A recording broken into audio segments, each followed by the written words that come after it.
A+ Maths. My name's Heidi Postle.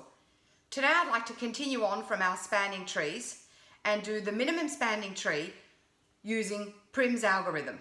So Prim's algorithm seems complicated, and it's quite complicated to write it down, but in actual fact, to do it is really very simple.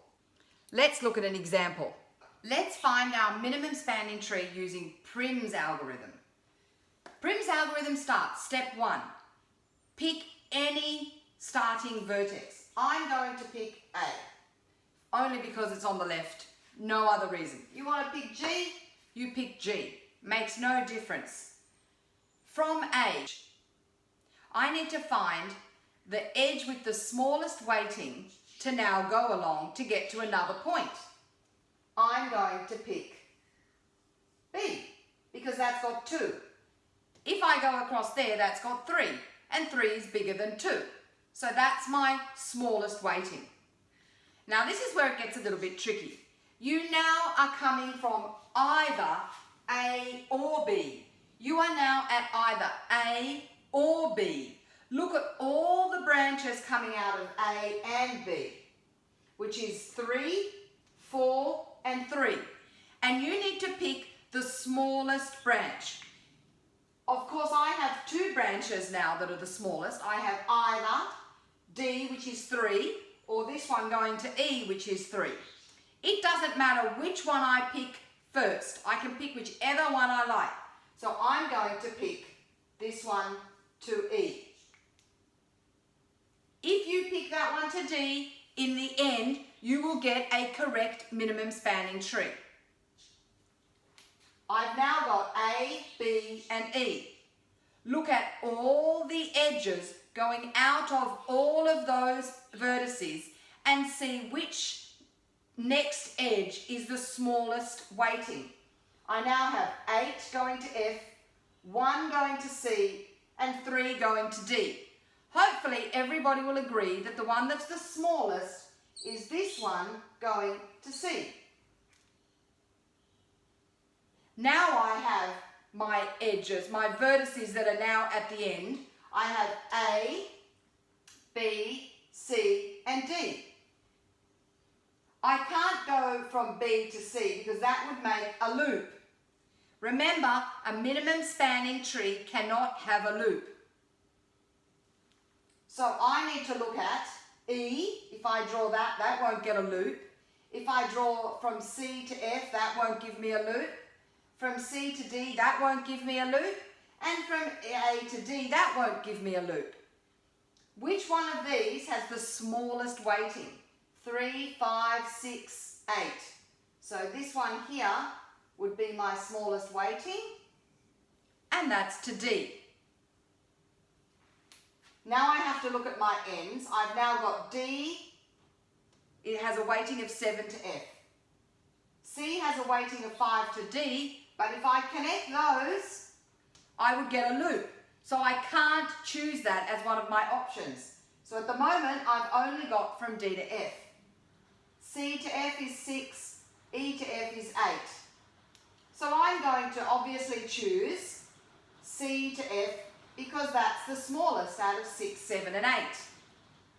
And then I don't have any other choice to get to G except for F to G, which is 9. And that would be my minimum spanning tree. And as you can see, I have connected all the vertices with an edge. And that's what a minimum spanning tree is. So I know this rule can seem a little bit confusing at first. So let's have a look at example number 2. This time I have cities as the vertices, just to make it a little bit different than letters of the alphabet. It shouldn't really make too much difference because I'm just trying to find ultimately the minimum spanning tree. Remember, I start by picking any vertice. This time I'll pick Canberra, up there. The first thing I need to do is to pick the smallest weighted edge coming out of that vertice. 4, 15, and 6. So obviously I picked 4, which takes me over there to Perth. Now I have 2 vertices.